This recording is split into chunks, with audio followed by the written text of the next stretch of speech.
All right, we're live. Firstly, Simon, thank you very much for doing this, mate. I've had your company come up numerous times over the course of doing this podcast. So I thought it'd be a great opportunity to get you on. And I'm very grateful that you agreed to come on.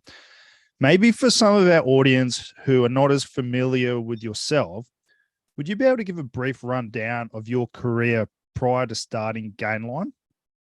Yes, thanks, Duncan. Well, thank you for having me on. And so I've got a very sort of non-traditional background in a way. So before I was doing what I was doing, even though I've always been involved in rugby in a certain way as a player and a coach, I went to uni, did a few years of computer science, but ended up being a product designer. So I was a car designer for a whole bunch of years. So I worked for Holden for a while, and I actually got out of car design because I could sort of see the writing on the wall for the car industry in Australia.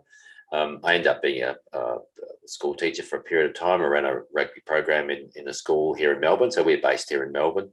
And that sort of goes along with my the fact that I'm basically a rugby tragic, like a lot of people around. So I had an opportunity to change profession. I had the idea of becoming a school teacher because it sort of worked with some of my skills and my interpersonal skills, but an opportunity came up to run rugby in a school. But then that gave me a little bit more time to look at other aspects of what I was doing. And in conjunction with that, I was actually through rugby coaching. So I was involved in Pathways here in Melbourne. And so I had the opportunity to, just through coaching, end up coaching the Vic schoolboys and also then the Junior Gold Cup. So that was an old program, an old rep program, and to reasonable success over a period of time. So some of the guys that have come through that program have actually gone on to play for the Wallabies. So it was a really good experience for me for that time. But then through that experience, through involved in sort of the Victorian rugby circles, I ended up working with the Wallabies as a performance analyst. And that was through circumstance and happenstance that happened. But then once you're in that circle of that circle, ended up then through meeting Ben Darwin. Through that relationship, then Ben said, well, if you can do this for the Wallabies, maybe you can help me out with the Melbourne Rebels. And so that was around 2010, and when Ben just came on board at the Rebels. And so then I was working with him for a period of time. Ben moved on, went to Japan to coach for a little bit. I stayed on board. So it enabled me to really sort of throw myself in that sort of professional sports side and professional rugby. So I had sort of many talents, sort of apprentice at many, master at none. But then after being involved from a coaching perspective, from an analyst perspective, as a performance analyst, it sort of gave me some ideas about what worked and what didn't. And then when Ben came back from Japan, he tells this story. He had a 100% winning season with Suntory in Japan, but still got fired and said, this idea of coaching is a ridiculous thing to be involved in. But I've got this idea. Let me explain it to you. And it resonated with me in my coaching and my experience. And that was the one thing that then led to us forming Gainline Analytics. So I'm very interested in business as well as coaching and rugby and all that kind of stuff. Can you tell me, so Ben's come to you with this idea. How did it become what it's become? Yes. The original concept was a database of every professional rugby league, rugby union player. So I've got this, he started creating a database where the idea was rugby clubs, rugby league clubs would come to us and say, we need a flanker. Can you give us a list of all the flankers coming off contract? So we had this database of players, their contract history, the clubs they were playing for, their previous clubs, who their agent was in that way.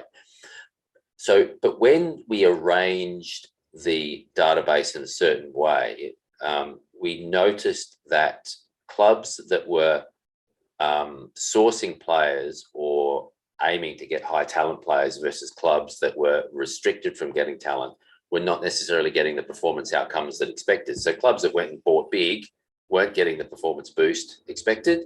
Clubs that for some reason, whether they were going bust or they ran out of money and couldn't buy players, were actually getting a performance increase. And of course, this went against all logic or all normal thought when it comes to performance is driven by skill.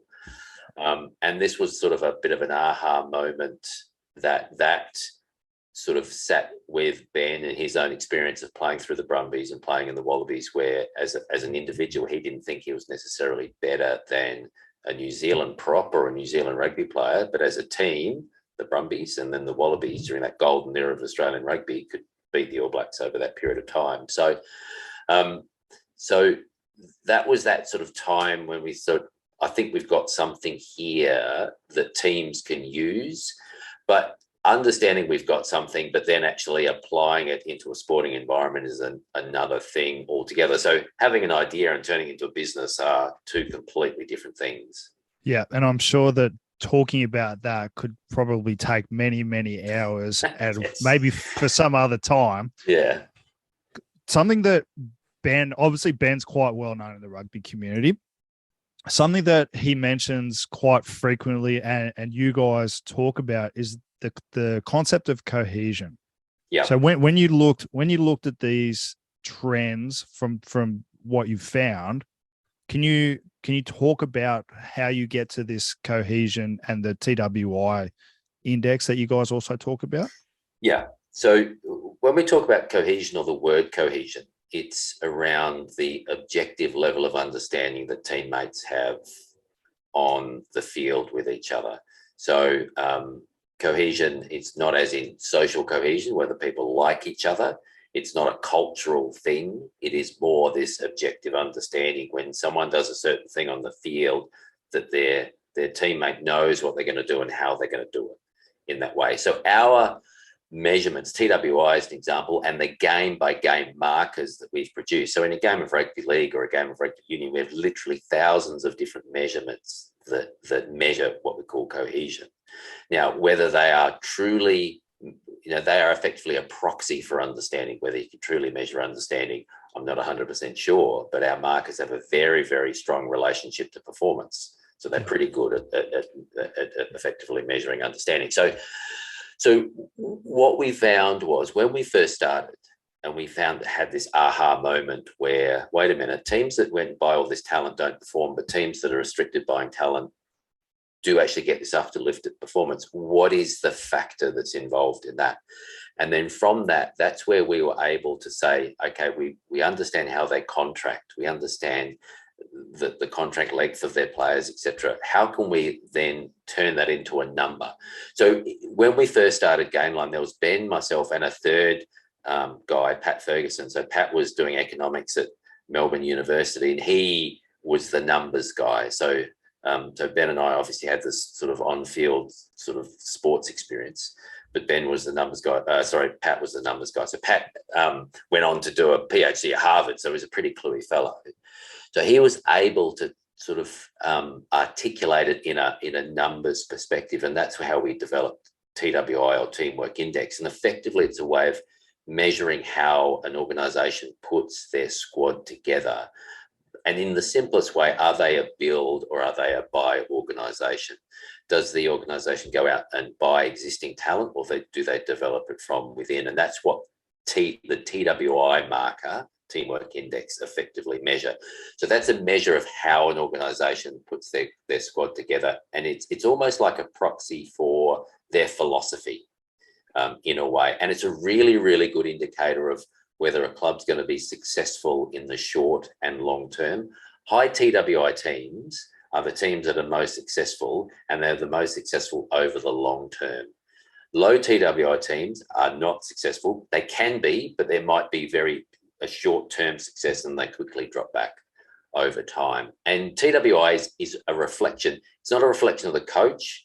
It's not a reflection of the players. It's ultimately a reflection of the organisation, the governance of it. So it's a reflection of the owner. It's a reflection of the board. It's a reflection of the CEO in that way.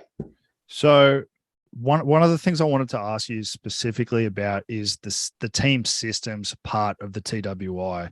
Yeah. So you've got a couple of things that you take into account, but when you say team systems, what does that mean? Is that as simple as your attack system, your line out system, and then having people easily able to transition into that system, or is it far broader than that?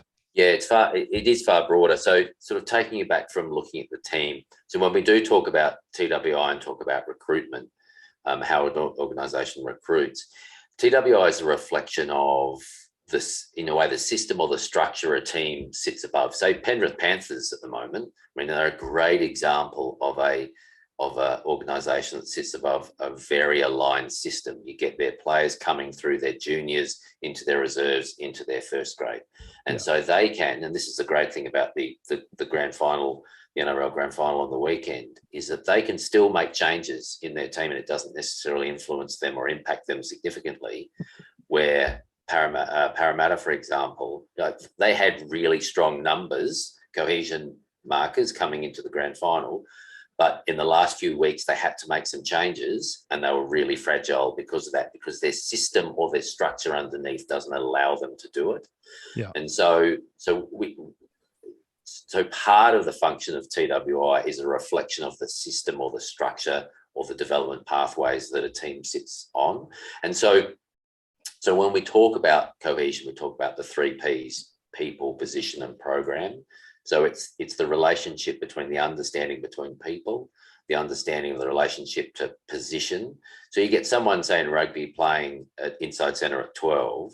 If they move to 13, not only do they have to then consider what the change of position entails, because it's a different defensive role at 13 than it is at 12, but you're also defending now with different people around you. There's a different person inside you, a different person outside you. So that has a relationship to cohesion. And then there's the program element. The program element is, for example, game plan. If you have a new coach changing the way you're playing, then that is part of the understanding. And so there's normally, if you change the game plan, there is a period of adaptation over it. So we did a study in the NRL a couple of seasons ago, and that when a experienced coach in their first year tended to get a greater level of underperformance than an inexperienced coach. And basically what we're seeing is there an experience comes in and changes a lot more because they've got a lot more knowledge, and they believe they know how or what they want to do. Yeah. And so the players have to adapt over that period of time. So all of these different things go into the whole cohesion pot, so to speak. What I find really interesting about this is obviously, with few exceptions, obviously, if you're starting a new team, you have the ability to build cohesive systems and programs and people from the ground up. But if you go into an existing organization, I'm not wording this question well, but one of the main things with high performance sport is that people want results now. Yes. And to get long-term success from the work that you guys have done and from what I've witnessed, it takes a while to build these systems, build these processes, and actually get your team to a level of cohesion where you can be successful. Is it a long-term process, or are there any considerations that organizations and clubs and coaches need to make without giving everything away? There are absolutely things you can do to speed up, mitigate, change the level of cohesion outside of the long-term burn, so to speak, in what you're doing. So there's a process of back-ending is what we call. So if you're really, really super stable in the season, you can get really good numbers by the end of the season. So when the Sharks won the grand final in 2016, when Cronulla won, that was their competitive advantage. They were really stable during the season. Yeah. However, it's not sustainable. Like you cannot use that as a practice year on year, because ultimately you really can't control your stability because of the factor of injuries and things. So when Leicester City won the English Premier League in 15-16, 14-15, can't remember now, stability was their thing. One guy just needed to slip over in the change room and they were gone for that particular season. But it's not sustainable. They nearly got relegated 2/3, 3/4 of the way through the next season. They were sort of in the relegation area because they couldn't sustain that, because they weren't built for that kind of success. Yeah. And so there are things you can do in season. The number one thing about cohesion is recognizing where you're at with it and understanding that and then mitigating for it. And so being in an organization or a team that's relatively low cohesion, you can't expect to be able to play at a high level with low cohesion, because the team just doesn't have the capacity. So being able to understand that, you can't expect to be able to defend well in a low cohesion team, because the team just doesn't have the capacity to do it in that way. So recognizing it, and then the whole organization recognizing it. And the one thing that we see, and we see it a lot in English football, the majority of sackings of managers is around this misconception of what the driver of performance is, because it's very much skill driven. The idea of performance is very much skill driven in English football, because it's about how much you pay your players in that way. So understanding that for an organization to be successful, or an organization to develop, is actually having that understanding of where they are from that perspective. So I had a really good experience earlier in the year. So Manchester United were in Australia, and I did a mini workshop with them, explaining to them what the dynamic of what it was like under Ferguson, and where their numbers were, and what they were like during their multiple manager changes over the period of time. And you can see the pressure that now sits on them, on the current manager and their coaches, compared to the pressure that was under, say, Ferguson. Ferguson would never last in the current climate in professional football, because it just wouldn't be given the time. So there's a whole different dynamic around how you drive performance, but having the organization understand it is probably the number one thing. And then that ultimately flows down to what you do and how you react on the field.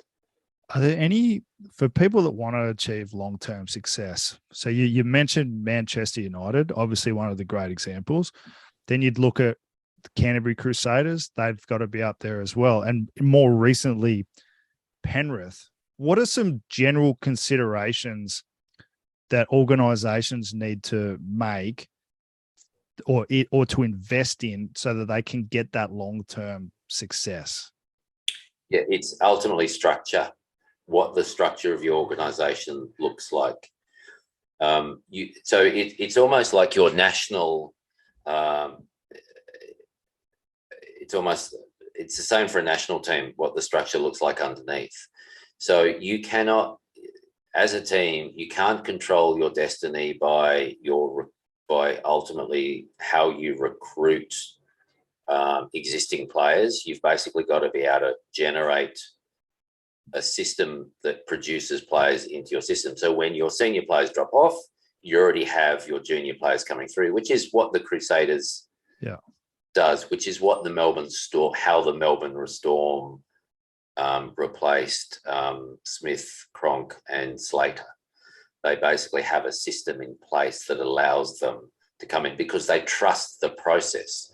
Once you've got that system in place, there's this level of trust that you've been through the process, so you don't have to second guess yourself. And one of the things that these organizations have is institutional memory, because people have been there for a reasonable period of time, that they know that they trusted the system before. They know that they can produce the talent. And what I mean by producing the talent, they can get players to play to capacity. They don't actually have to recruit the best talent, but being a high cohesive environment, the players are allowed to play to capacity. Yeah. So that's the number one thing. So NRL Grand Final on the weekend, you can produce a system like the Eels that you can aim to have your one best shot in a way, but everything has to go right, and it didn't end up going right for them. They end up having some high weaknesses that the Panthers exploited in the end, but that was it. And we know, and it's pretty well known that they're losing a lot of players, the Eels, and so potentially this was their year. If they didn't make it this year, it might be another a few years before they have a chance again. However, Penrith is just, let's come back again. Let's come back again. Let's come back again, because they're just going to backfill, because their juniors and their reserves, they've just got the capacity to produce talent, produce performance, because of the nature of the way they've put it together. So to to simplify things in my brain, when we just say the Penrith, for example, they've got this first grade squad. They have a financial model that can sustain the talent that they have. There's the junior system is all aligned with the first grade squad. They've got all the same systems. So once a guy plays first grade for Penrith, they could have had a huge amount of cohesion with the guys coming through because, one, they were playing juniors with them. They transitioned through the age groups at Penrith. Plus, they're familiar with the systems in place because it's aligned the whole way through the club. They've got an attachment to the club. So there's that cohesion or shared experience. Plus, the coaching is all aligned, and that further increases the cohesion element. Yeah. Is that, am I looking at that the right way?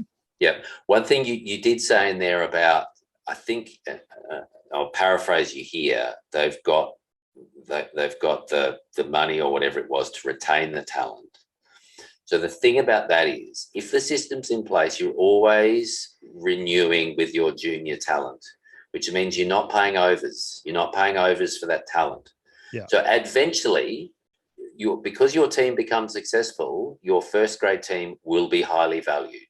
Now, that was the issue. That's the issue the Storm went through years ago. Their cohesion success, ultimately, the market valued their players that are certain they tried to hold on to them. Yeah. So Penrith will come up to this, and they'll have to basically get rid of players because the market will value them very highly.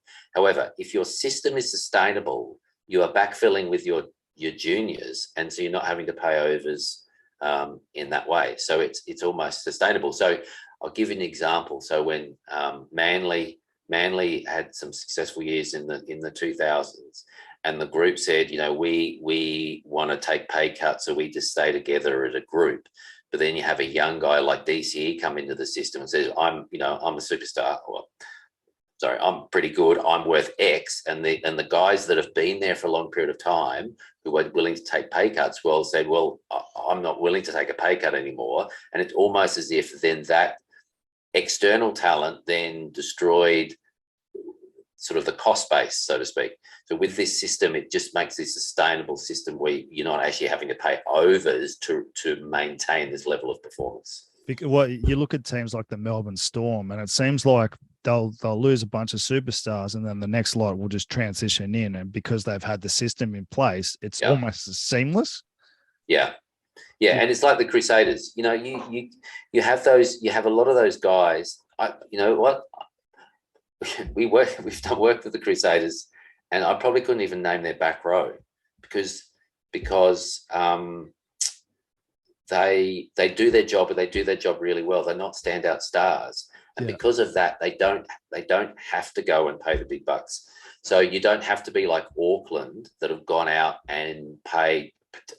And I don't know this for sure. I don't know this, but they've gone and they've got some young guys. Like there's this, believe it or not, a young German guy that was in the Tasman system. That's an out and out all-star athlete. And brought him up to Auckland, but you're almost having to pay overs to bring them into your system, where if you've got this really sustainable system, you just get these guys flowing through. Does it apply to coach? Does it apply to coaching as well? Because like if you look at the Crusaders, they've just lost Jason Ryan and Goodman, I think his name is, and then they've transitioned the Tasman coaches in. So it almost seems like Tasman's a bit of a feeder club to the Crusaders. So they'd have that coaching cohesion still potentially. Yes. It definitely applies to coaching because that's that program element of what we talk about, because they will know. So with the Crusaders, Canterbury and Tasman sit below as their NPC feeders. And so there will be some level of alignment because there would be communication. And so there's alignment through program, but then alignment through player. So those guys will know the player, and you're not missing out on the communication issue coming through. So that's when they're very internally aligned organisations, and often people will talk about the cultural element associated with it, but ultimately having that level of understanding is probably, well, from our perspective, is that number one driver, because you don't have to come in and create a new language. You don't have to come in and change the way to communicate because you're almost halfway there. Is there an optimal amount for cohesion to be optimal? Is there an optimal amount of feeder clubs that you would have? So like look at the Wallabies, for example, and you have a great video on your website. I can't remember what it's called specifically, but it said that the cohesion's changed from when it was Queensland, New South Wales to now having multiple teams. Yeah. So that video is an excerpt from a rugby documentary that we helped create some data points with. So the doco is called Gold Digger Search for Australian Rugby. Yeah. So just giving it a plug. It's on Fox Docos and Binge if anybody wants to watch it. So there is, like, the smaller your feeders, the better it is. But it's not to say you can't work with what you've got. So, for example, with Australian rugby was really optimal with New South Wales, Queensland, then into the Brumbies, and then it struggled with expansion. And now we've got 5 Super Rugby teams, and it will be 5 Super Rugby teams. But there's ways around you can make it work. The reason why Australia's struggled, and say New Zealand hadn't struggled with 5 Super Rugby teams, because their 5 Super Rugby teams had always been high TWI, so they're highly stable. So when you're picking from highly stable teams, players are playing at capacity. Plus, the All Blacks really only chose from, say, 2.5 teams. So they're only picking from a small amount of teams anyway. So whether it was the Crusaders, Hurricanes, and a bit of somebody else, or Crusaders, Hurricanes, a bit of the Blues. So they've moved away from that model in the last few years, which is partly influencing the All Blacks. Plus, the stability of the New Zealand teams is also struggling a little bit as well, with the inclusion of Manoa Pacifica, which is also adding to the woes of the All Blacks, as much to the delight of everyone else, of course. But so there are ways to work with your feeders. The more feeders you have, the harder it is. England rugby, for example, like the England national team picking from 12 teams, 13 teams, makes it really, really hard. So everything has to be right for them. So the tighter it is, the better. But ultimately, if you understand the mechanism, you can work with the mechanism. So some practical elements of this for, us coaches who are, simple people at heart, I think, is a maybe not simple, but, probably not as data driven. If you have a guy, so just say you 10 is a key position in rugby, 9, 10. Say you have a guy you think might be the guy eventually, versus you have an experienced guy who might get you some short-term success now, but the optimal thing to do would be to pick the young guy and build him over time so that he has that cohesion within the team, within the systems, and then potentially you will get the results down the track. Would that be the more prudent way to go about it? Yes, in a way. It's not about the guy, it's about the group of people. It's about the combinations of it. But if you've got a 10, sorry to interrupt you there, but if you've got a 10, they're going to have, by the time you're going to be successful, might be 2 years, might be 3, might be slightly more than that. They've actually built all that experience with the existing group versus picking a guy who's at the end of their career who might last a year or 2 more to get that optimal cohesion so that you get the long-term success. Is it better to get that guy who will be there eventually and give them the experience now? Yes, it is. The only caveat to that is you've still got to put that young guy into a stable environment. If you don't do that, you will have the Mac Mason into the Waratahs a couple of seasons ago experience where he would just be out of sorts because of the environment you've thrown him into. So when you say stable environment, sorry again, stable coaching, stable players, stable system, stable program, and the opportunity to make mistakes, learn, and to continue to progress. So stability comes in different forms. So we talk it again, the 3 Ps, people, position, program. If you're changing all those, if you change one of them, then and the other 2 are stable, at least you know what the variable is. If you change all 3 of them, if you're changing all the people, if you're changing the you're changing players, if you're changing positions, and you're changing the program with a new coach, you don't know what's not working. And so that's where the stability side's really important. So either if you're changing the coach, then okay, let's try and maintain the other two. If we're changing the people, let's try and maintain the other two. If we're moving people in position, let's try and change the other two, because initially you need that sense of stability to understand what's working and what's not from that perspective. However, if they all do change, then you know it's just going to be chaos, and you've got to work through the chaos initially. And then things you can do in season, okay, well, let's try and maintain our stability early in the season to develop those relationships to start with. And it may look terrible, and it's not the player's fault, it's not the coach's fault, it's just the nature of the chaos that we have, and then we just have to work through it from that perspective. This all seems very logical, the way you're presenting it. Yeah. How has the uptake been within the sporting community? So our initial clients were two sorts. The team that was so bad that they ran out of other things. Okay, we are so bad. Okay, all right, well, maybe we can try this. Or the team that was at the absolute top of their game, we want to understand why we're here and potential signals of failure coming up. And so initially that was sort of where we started working with. We have a thing called the gain line curse. If a coach calls us to say, can you come in and help me because we're not going too well, they're probably going to get fired. They get fired in the next month. So one of the biggest things about what we do is that often because we are a data-driven business, often our data shows that success or failure is not necessarily the function of an individual, but more a function of circumstance, more a function of the process, more a function of the system in place. So in some cases, it doesn't necessarily put people in a necessarily a good light or shown a different light on people's reputation.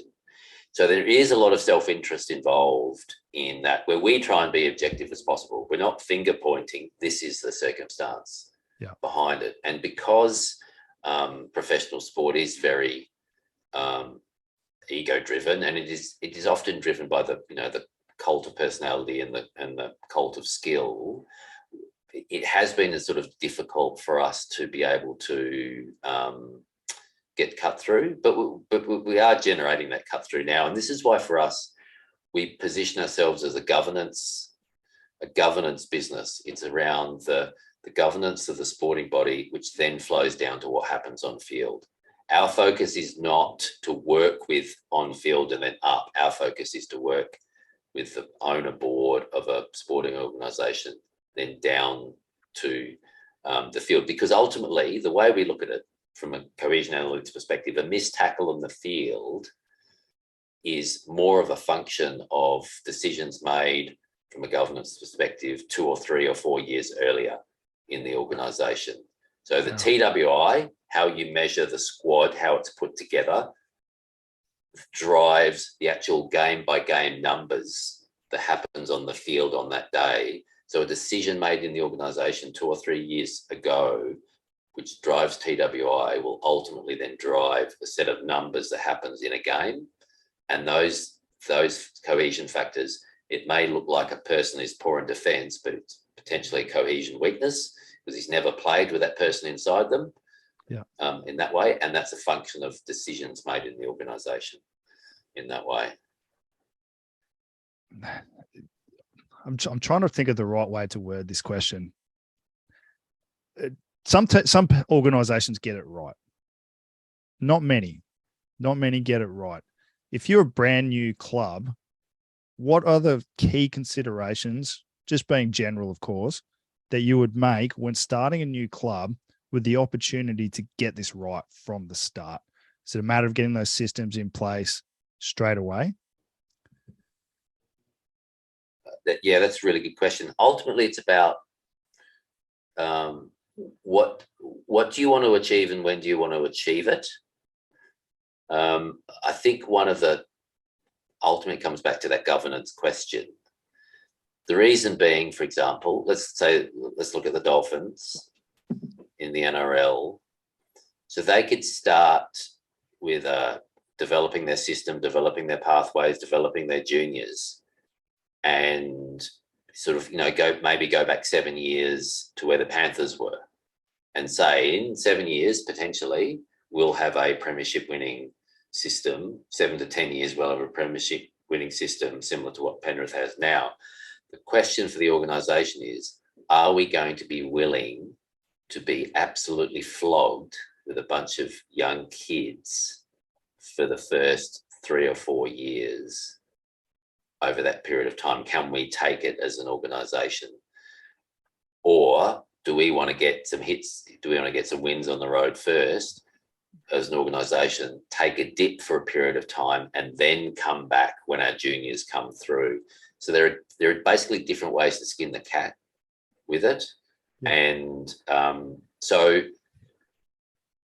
because how you set up your organisation will have a different outcome to what happens on the field.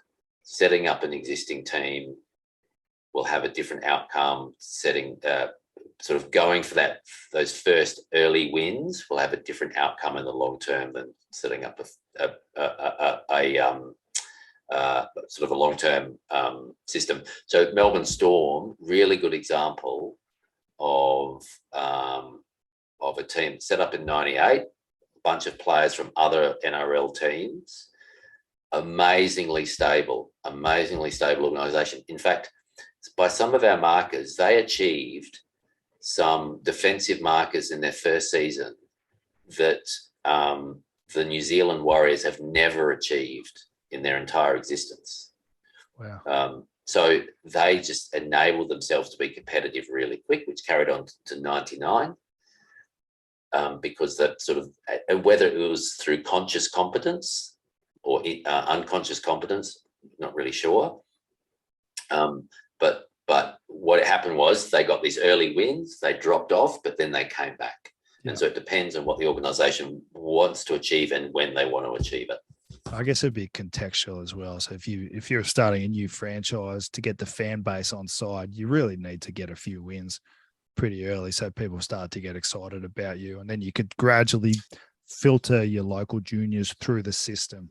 Well, that's right. But you say that, and then you got the Titans that did exactly that. Started in 2007, got some decent wins in 2010, 2011. I think I've got those dates right. But then Wilderness after that. They did it early, and then Wilderness for a long period of time. And that's where potentially the Dolphins are going to be in a similar situation if they don't get that pathway right. It's a fascinating subject. I won't take up too much of your time. We're almost at the end of our time. Is there any part of the work that you do that you wish more people understood in regards to TWI, cohesion, and actually building a team? Yeah, that's a really good question. I think the broader picture is around cohesion is just not about holding a team together. It's the broader part. It is around cohesion of a team is really around, yes, it's about people playing together, but ultimately it's about the structure, how the players come through and come into that team. It's about how the program element. So it's those different factors, those 3 Ps I talked about, people, position, program, come into it. It's those different elements that come together that are actually controllable. So when people say, oh yeah, I know about that cohesion thing, I'm just going to, we're just going to be really stable in the season, I think we've got that. When there's so much more layers to it. So, I mean, we're in a, often for us as a business to be able to explain cohesion fully so someone understands it, we're almost giving away our IP at the same time. So we sort of run this sort of tightrope of how much we give away so people actually truly understand it. So, but, as we go, our reputation builds. And so, we don't have to do that as much as we're talking to more and more people and more organisations. So, No, I certainly have a far better understanding of cohesion and TWI than I did at the start of this conversation. And I have been someone that's not deeply paying attention, but more from a external point of view, watching the work that you guys have been doing. What kind of services do you offer? Do you only work with sporting teams and professional teams? Do you work with businesses and in the corporate world as well, if people are interested in engaging your services? So ultimately we measure teams, and we measure teams against KPIs. Sports KPIs are relatively straightforward. So that means we work in any form that has teams. So we work in corporate as well. Yeah. We've got a number of corporate clients. So we've got essentially a number of different areas of our business, sport being one. Ultimately for us, sort of elite professional sport is the area where we are strongest because of the level of data that's available that we use, because we're heavily data driven for that. However, as you go down the levels of sport, the practices and principles of what we do are still applicable. So, for example, we do work with international teams, work with in the NRL, Super Rugby, but also NPC. Done some stuff in Shoot Shield as well. So we can still apply what we do into that area. It's just different levels of how much the application is. And then in the corporate side as well. So the corporate side is around workshops we do around those practicals and principles, but also actually working in businesses to actually measure them around how are they working, what's their level of cohesion, working that against KPIs, their internal and external KPIs as well. So they have a better understanding about what how cohesion influences their internal recruiting and those strategies internally as well. We've got some other aspects of our business as well. We're looking at some funds management areas of our business, understanding how cohesion influences business in relation to share price and other those aspects as well. So there's very big broad spectrum of what we're doing in relation to cohesion analytics. So if people want to reach out to you guys to engage your services, is it best to go through the website? Yeah, so www.gainline.biz on there. So there's contact details, but there's also a little inquiry box that people can write to us, and then check us out on Twitter at GL Analytics, and we'll have a link. We've got a LinkedIn page and Facebook, but reach out via that. The website, my number's on there, and also by that inquiry box. I'll make sure I put it with all the socials for this. I just had one more question for you. Yeah, it's something I'm personally interested in. Has your view changed from when you first started the business to now? Is there anything that you've changed your mind on as you've discovered more, as the data's evolved, as you've looked deeper at the subject? Yeah. Well, look, it's really interesting. So when we first started, especially working the NRL, when we started with TWI, and using TWI, one of the things we do when we work with clients is that we predict outcome. We predict outcome of games because it gives them context to performance. The part of the process is we don't do what we do to predict outcome. Predicting outcome of games is just part of the process, because teams want to know if they were going to win or lose, so they don't necessarily make reactive decisions based on that. Yeah. When we first started with TWI, we're probably around 65%. In the NRL, we're predicting around 78, 80% of games now, just with the cohesion analytics numbers. So we don't use any skill data. We don't use any. There's no form included in those predictions.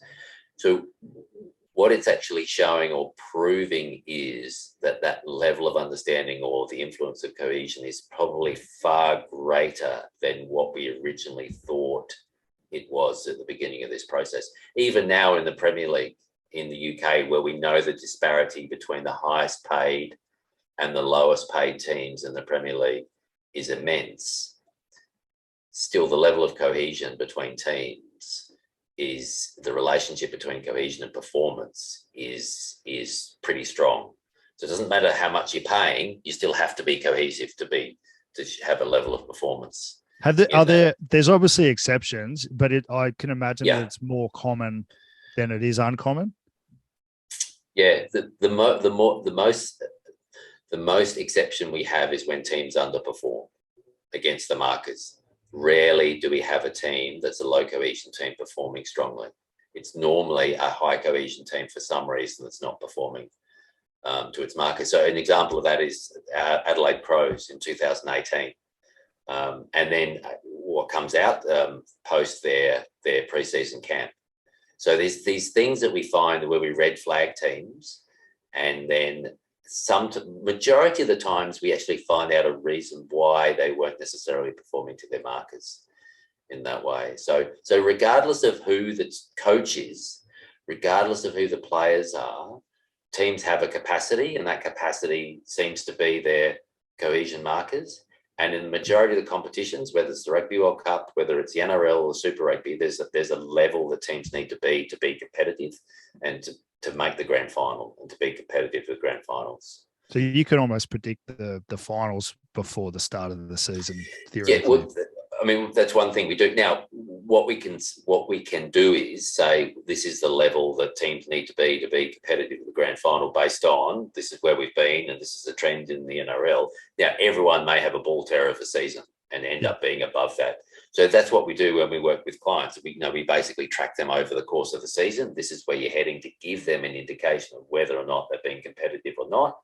Over that period of time. So to give them some context around their performance. So, for example, okay, you've done everything right with your recruiting, your TWI has gone up, but everybody else has actually done better than you. So it actually may look like you've gone backwards. Yeah. So it's around that. Context is probably one of the most important things that organizations need to understand. So they don't have what we call action bias. They don't make rash decisions based on performance when it's out of their control. If everyone else does everything better, that's nothing to do with you in that way. So that seems like a cycle, that reaction cycle that could go on for decades. And you've seen, I'm sure everyone, we don't have to name names, but there are sporting teams all over the world that seem to just repeat that cycle. Yeah. Thank you very much for this, mate. Yeah. Look, no, it's my pleasure. It's always good to talk because it's good to self-reflect on what we're doing and how we're doing it. No, Matt, I really appreciate it. I have a far broader understanding now than I did at the start. I don't understand why everyone isn't paying attention to the work you're doing. And hopefully with my small audience, it'll just get out there a little bit more. Yeah.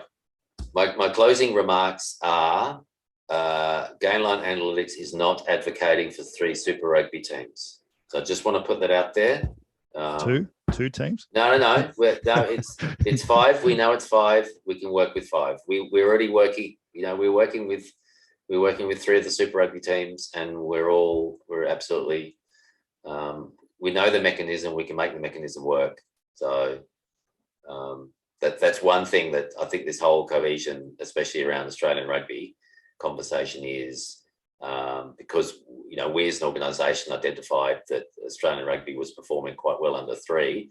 That doesn't necessarily mean that we're advocating for 3 Super Rugby teams, but we know we've got 5, and that's the way it's going. And so by understanding the mechanism, we can make the mechanism work. I love it. Next World Cup, we're in. Depends who we're working for. Actually, I don't want to know the answer. I don't want to know how we're going to go at the next World Cup. I'd rather be surprised. Hey, Simon, thank you very much, mate. No worries.